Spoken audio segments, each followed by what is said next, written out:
How many of you have seen the movie The Shack? Has anybody seen it? Okay. And the reason sorry? Oh, I love that. Thanks for the idea of it. Remember the part where the female character, Octavia Butler, is it? Octavia? Okay. Benson, thank you so much. Where she is having the conversation with Mac, and Mac is still very hurt. And she looks at him at one point in their conversation after showing her hand. And she said, "Love leaves a mark." And for me, that was so profound. That whole scene is just profound. When I think about that and I think about the gift of release, the reason that we have to even release stuff is because we've loved deeply. And I want to honor that. Stuff doesn't bother us when our hearts aren't involved, right? There's a lot happening, and everything is not sticking, okay?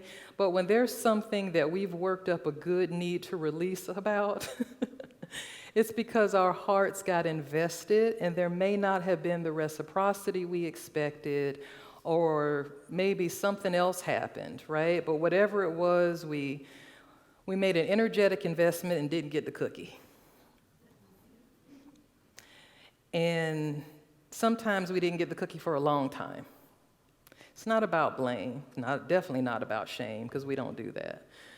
What it's about is that thing and the way that it sits in us, the way that it takes up space, the recognition that I'm not as fluid as I used to be, or this thing has outgrown its welcome, or something else, whatever comes to your mind about it. So today we're going to take a look at what still can be for us within the construct of the gift of release. So hear these words of Charles Fillmore from his book, The 12 Powers. He shares this: "A change of mind effects a corresponding change in the body. If the thoughts are lifted up, the whole organism is raised to higher rates of vibration. If the system has been burdened with congestion of any kind, a higher life energy will set it into universal freedom." Amen. But there must be a renunciation or letting go of old thoughts before the new can find place in consciousness. This is a psychological law. All right. So we understand that release or renunciation is a psychological law, and I would like to add it's also a spiritual law and a physical law. Because what Charles Fillmore might not have known at that point was that thoughts become things. He did say that, but they become things in our nervous system. So we have a very embodied way of thoughts and emotions being an embodied reality in our lives, okay? One definition of renunciation is to formally declare one's abandonment of a claim, a right, or a possession. Another is to reject and stop using or consuming. And yet another is to refuse or resign a right or position. That could be something as simple as I relinquish my right to be not surrendered to God. Okay? It could be as simple as whatever that thing is that's coming up in you. And I would like to qualify this briefly and say, in Unity, we're very wonderfully intentional about reframing things. So as you hear the message, I want you to take liberty to reframe anything that you may hear and allow it to be contextualized for your highest good. Does that make sense? Okay. It could be something as simple as I relinquish my right to not attend to my highest good. That's another form of what we call denials. It's a way to give ourselves permission to breathe into that next space that we're actually longing for, that we may need to let some baggage go in order to move into that space. Does that make sense? Okay. To refuse or resign a right or position, especially as an heir or a trustee. Release or renunciation does not necessarily happen just once. We actually release and renounce ongoingly, not because the initial time was insufficient, but because purging patterns takes time. Okay? Purging patterns takes time. And yet, it does begin with a recognition of the need for change. Amen? Maybe you came today with an idea of what you desire to shift, what you need to shift, or what you are willing to shift, even though the desire and need is not felt. That's fine. But in your heart, you know. To that I say, you are in most excellent company. For this reason today, I invite and invoke groundedness, belonging, courage,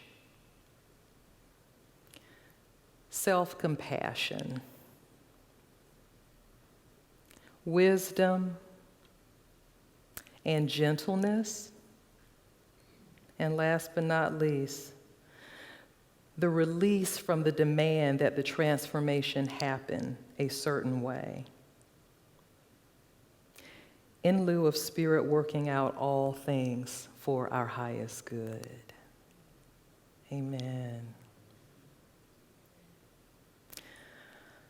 The story I tell myself. Renunciation or release invites us to examine the narrative we hold to, and in some cases, the narrative that holds on to us, because an earlier version of ourselves crafted it during a time when we were much more limited in awareness. Narratives remain when they become embedded because we have consciously or unconsciously rehearsed them to the point wherein they are automatic. Make sense? We're not, could I say this? And I've been in church all my life, so I've heard so many messages. So many messages, so many. When I hear people say, you gotta let go, or, stop holding on to stuff, I'm like, do you know how the body and the brain work together? We ain't all just holding on to stuff. Sometimes stuff gets stuck. Hello? Sometimes stuff just gets stuck and we get spiritually and emotionally backed up. Edit that if you need to. But we do. It's not like we're going to say, I'm going to be as bitter and, ratchet as possible, and I'm just going to die like this. I mean, maybe somebody's doing that, but for the most part, I don't think that's anybody in here. We are trying actively to be like, God, how can this stop, right? So I want to be very clear, and I'm going to say it again. Narratives remain when they become embedded because we have consciously or unconsciously rehearsed them. It's just automatic thoughts to the point wherein they become automatic. The version of you sitting here today may have a different take on an old story.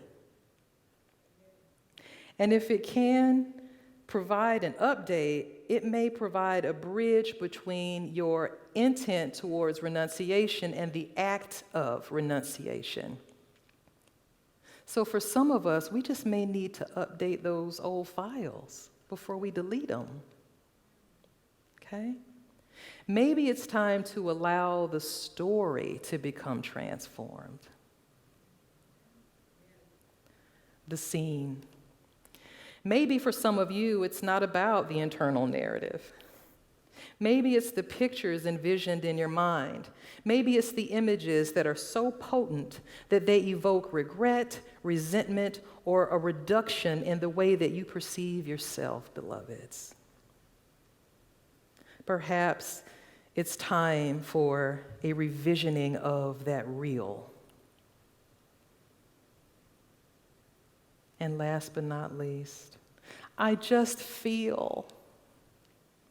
For some, it's very sensory oriented, like a hijack of your body when a reminder is present. If you can relate to what I'm saying, whether it's the story I tell myself, the scene, or I just feel, okay? Again, you're in good company. You are in a space wherein deciding to draw a proverbial line in the proverbial sand can be the beginning or the continuation of a really precious process of grounding, belonging, courage, self-compassion, wisdom, and the release from the demand that the transformation happen a certain way. Because I know this like I know my name, Spirit is working out all things for our highest good, because I claim it, as we work with Spirit. And truth be told, sometimes even when we haven't been on board with Spirit, stuff worked out anyway. And I am grateful and amazed by it. Oh my God. There's a saying and a prayer in a certain space that says, help me to become willing to be willing. Help me to become willing to be willing. God, no, but help me to become willing to be willing. Okay, that's a step in the right direction. 3 principles for our consideration today. Number 1, we're going to go back to the definitions. Formally declare one's abandonment of a claim, a right, or possession. That can also be as simple as there may be some things in our ancestry that we are aware of that we go, you know, I have a right to claim a certain attitude or a certain demeanor. I am going to forfeit that in exchange for what I have learned that is a more spiritual or a more adaptable way to live in the world. Okay? Number 2, to reject and stop using or consuming. Even if we can't just stop right away, the principle is, again, God, help me to become willing to be willing. That's still a release. It's still a renouncing. It's still forward movement. And thirdly, to refuse or resign a right or position. Some of us know this well. Some of us know what it feels like to have an embodied sense of our right to be right. I can't confirm or deny that's part of my burden, but I can say I read it in a book. Right. There is nothing about demanding our right to be right that is relational.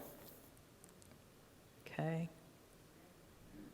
It doesn't cross the chasm between us and the other person. I can prioritize my personal preference and desire and have boundaries. However, if I have to make myself right as an audience in front of you and try to make you wrong, that's problematic. That's not relational. It's not enhancing for either of us. Before making changes, it's important to have internal alignment. Whatever the issue is that you choose today to write on this card, I want you to consider this. Empathy and validation of the parts of you that may not be willing is important. And you can consider placing your hand on your heart and saying simply this: it makes sense to me that you're not ready. And I understand that you're not ready because, and you can fill in that blank any way you'd like. For my highest good, I am willing to declare, desist, or discontinue. And you can fill in the blank. And we're going to do that again now that you know the formula, okay? If you would like to join me in doing that. Place your hand on your heart for that part of you, that precious part that may have some resistance or fear. And you can say within yourself, it makes sense to me that you're not ready. And I understand that you're not ready because whatever comes up for you. And the most mature part of you can respond in this way. For my highest good, I am willing to declare, desist, or discontinue, and I want you to fill in your own blank.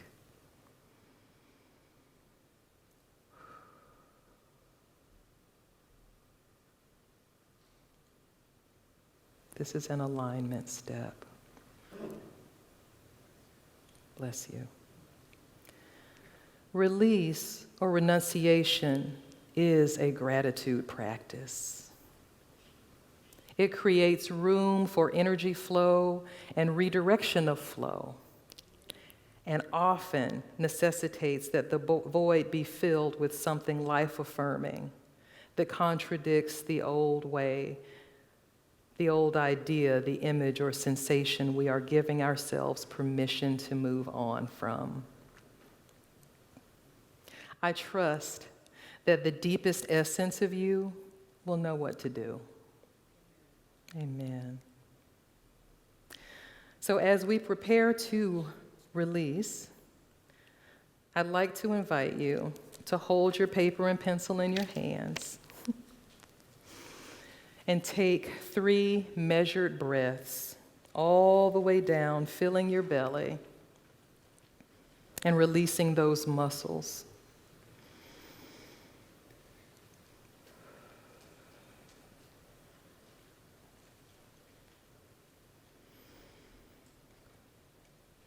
Ask your soul what it would like to release today.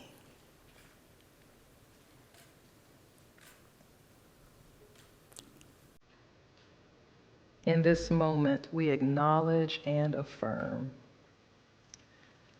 groundedness, belonging, courage, the utmost self-compassion,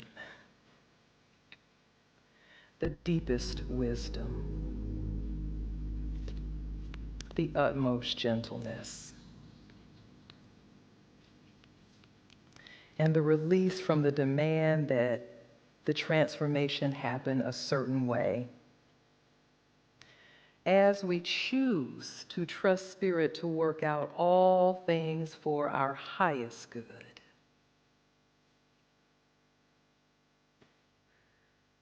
When you become aware of what it is, please write it down.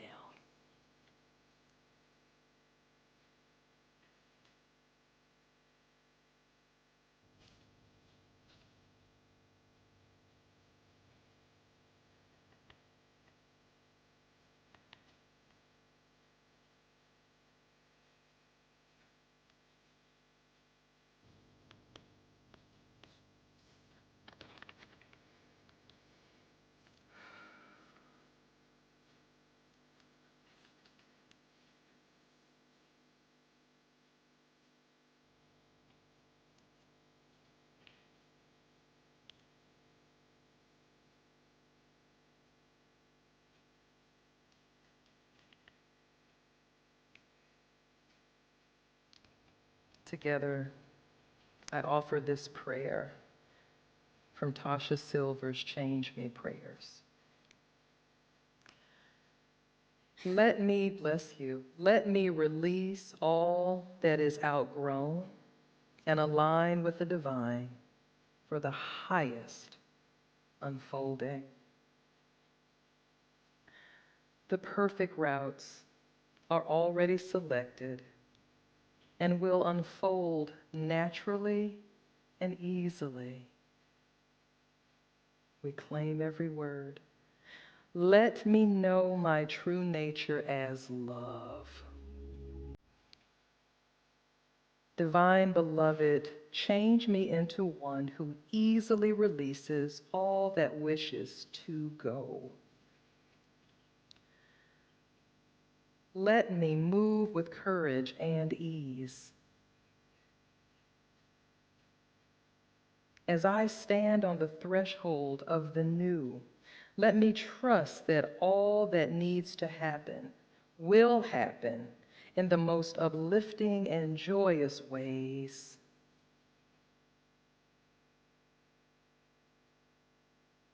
What is needed is already known. I will be guided, shown, and provided for in every way. All is truly well. Change me into one who can fully love, forgive, and accept myself so I may carry your light without restriction. Yes, yes. Let everything that needs to go, go. Let everything that needs to come, come. I am utterly your own. You are me and I am you. We are one. All is well. All is well. All is well, beloveds. And let us take a deep breath as we return to the room, knowing that we have done our spiritual work today. And we're going to prepare now to shift gears. Sorry, this is the best part, y'all. So bring whatever you need with you, and you can follow my lead. We're going to exit the sanctuary, and we're going to find the fire pit. Okay? And we are going to release and renounce. Amen?